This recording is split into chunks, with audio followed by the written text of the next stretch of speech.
Today's episode is sponsored by Future State Media, experts in off-Amazon traffic for Amazon sellers. Future State Media will build you a custom-made website to deliver sales for you on Amazon. Built to grab traffic from search engines and social media, your site can be used as a secret weapon for launching products on Amazon or just to stabilize your Amazon sales. It means you can also build an email list on autopilot. Go to futurestatemedia.com for your free guide to Google SEO for Amazon sellers today. Ladles and jelly spoons, boys and girls, welcome back to the amazing FBA podcast. Today I've got Jenna Lieber from Turnkey Product Management coming all the way from California to London here. Turnkey helps brands grow on and off Amazon. And I think Jenna's going to be able to explain a bit more about what they do better than I can. So first of all, welcome to the show. Yeah, thank you so much for having me. So I am the Client Services Director here at Turnkey Product Management. Essentially what we do is we are here to help Amazon brands grow on and off Amazon. So we do that through our full service management where we'll do everything for you. We'll do PPC, we will do the promotional planning, the growth strategies, the review strategies, you name it, we do it for you. And then we also offer coaching where we'll meet you where you're at in your Amazon business, just addressing those different pain points that you specifically have for your Amazon businesses. So really we're here just to help Amazon brands grow on and off the platform. Excellent. And so do you manage all aspects of the e-commerce business hands-on, or is it more you manage the Amazon side and advise the off Amazon, something like that? Yeah, so we mainly focus in on Amazon and we will help advise on external things. So, for example, we've had clients that are looking to expand their businesses, get into different product categories, things like that. So they'll ask us for advice, ask us to do research on it, and we'll help them out through that process. Cool. Great. Well, thanks for letting us know where you're coming from. So quite a broad view, which is really useful for our first topic, which is just as a roundup what's going on with the COVID-19 situation in America specifically. Now, obviously, we're recording this on the 12th of June. I should say that specific date because it seems to be changing by the week, of course, what's going on. So we're a bit of a hostage to fortune with this, but let's do a bit of a roundup of the current situation in the USA at the moment. What's your sort of take on that in terms of, well, very broadly, and then how it's affecting e-commerce, most importantly? Definitely. Yeah, so here in the US, we are, I would like to say getting back to normal, but it's more so the new normal. Like you mentioned, I'm coming from Southern California. And basically what's happening here in the US is it's very different from state to state is what signifies where you're at. So one really great example is here in California, we are in phase 3 of reopening, which is the last phase where basically pretty much everything is opening except for like Disneyland is really the big difference. But I just went and met with my friend who's from New York, and they're just starting out phase 3, just starting to get back to work and things like that.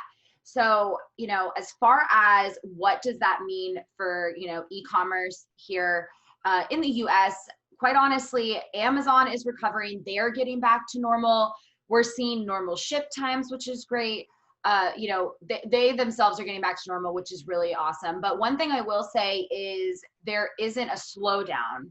So yes, people are getting back to work. Yes, people are getting out there, going shopping, everything like that. But we haven't seen a slowdown on Amazon. So what that tells me is that, people most likely did invest in those Amazon Prime accounts that maybe they didn't have before. They're more reliant on Amazon than they probably were before all this happened. And that's not going to change. If anything, it's probably about to get a lot bigger just as people adjust to this new normal is what we're really seeing here. Very interesting. I spoke to a chap called Jason Somerville who used to work in Wall Street. So he used to look at very much the bigger economic picture. And they mergers and acquisitions advisors. So they sell FBA businesses to private equity. So they're very much aware of what the smart money is doing.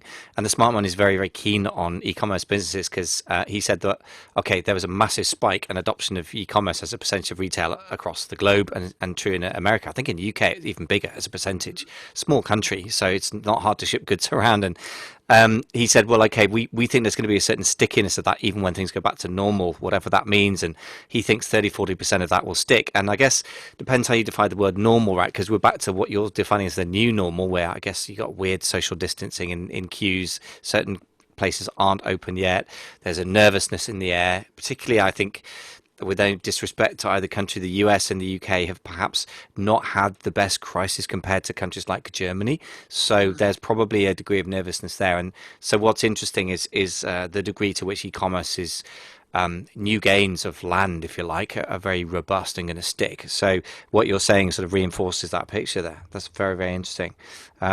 So we'll have to, maybe get you back in 3 months and see what's going on there. So this is all going to be a hostage to fortune. So tell me about particular categories then, because obviously e-commerce has really favoured certain categories. The COVID situation, I guess, in e-commerce, and really damaged others. So what do you see as the sort of winner categories and the ones that are suffering from your clients' accounts?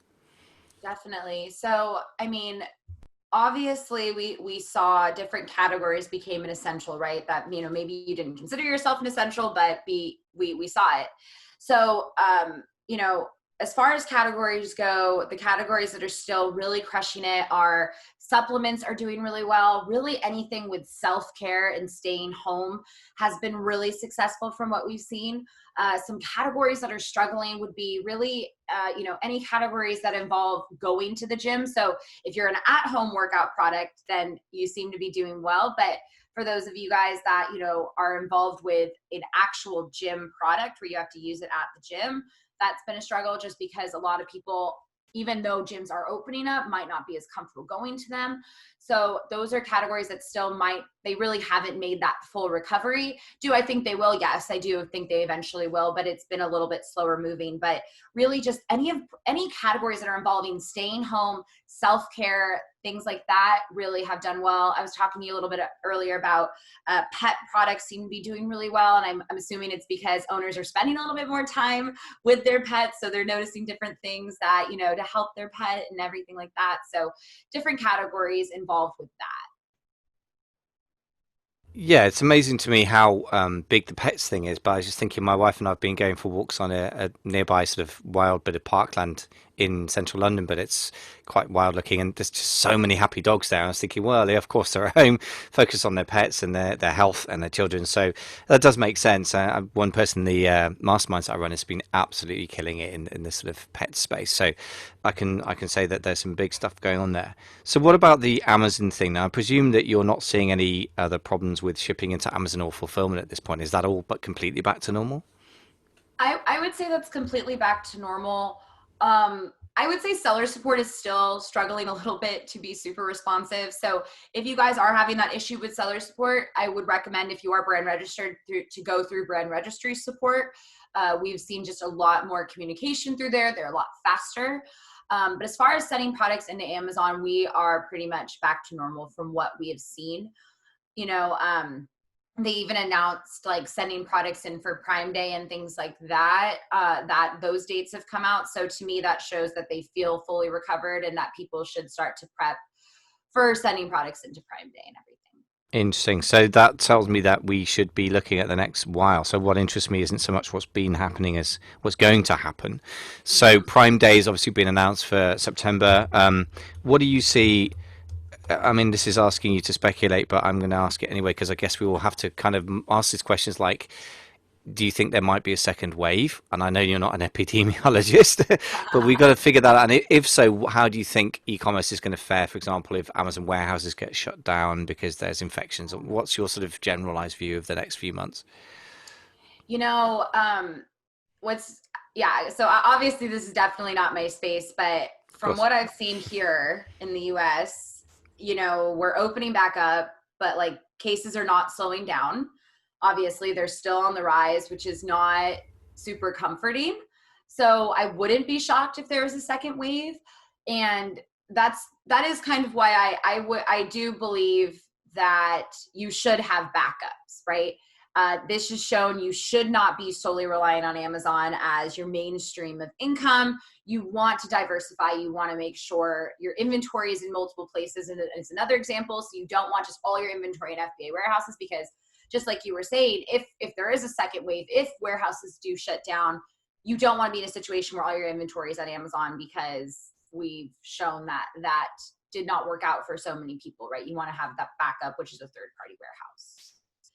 Yeah, it's kind of an obvious thing to say, but it's interesting to hear that also makes sense to you rather than just being in my own head, because I think particularly again, if I look at the UK and the US, I mean, the UK is basically kind of opening up, and I don't know what the phases are exactly in the US, but to be fair, we have phases and such things in the UK, and I I don't see a great deal of rigor or science behind them anyway. Yeah. So, well, I get the impression that we've got down to around sort of average. I think the 7 day moving average recently of deaths, last I looked, was just above Hmm. 200, which is not amazing considering at its peak was 1,000. It's not nowhere. So I think the chances that our number as well, that everyone's so aware of the reinfection rate is hovering around 1, which means if it goes above 1, it starts to spread Right. again. So I think preparing for a scenario where there's another form of lockdown, or some infections close down parts of the systems also feels to me like a very common sense thing to do. We can't predict the future, but we can be robustly prepared Right. for it, right? And this is what always strikes me. And preparing, and the reason why I dare to go into speculation is this, because if you're preparing for an incredibly unlikely future, that's a lot of money and time and effort you've invested in something which is unlikely to be a problem. So what I'm getting from you is confirming my own idea, which is it's quite likely to be a problem. Therefore, it's worth putting the time and money into getting a 3PL set Yeah, up, I definitely. guess.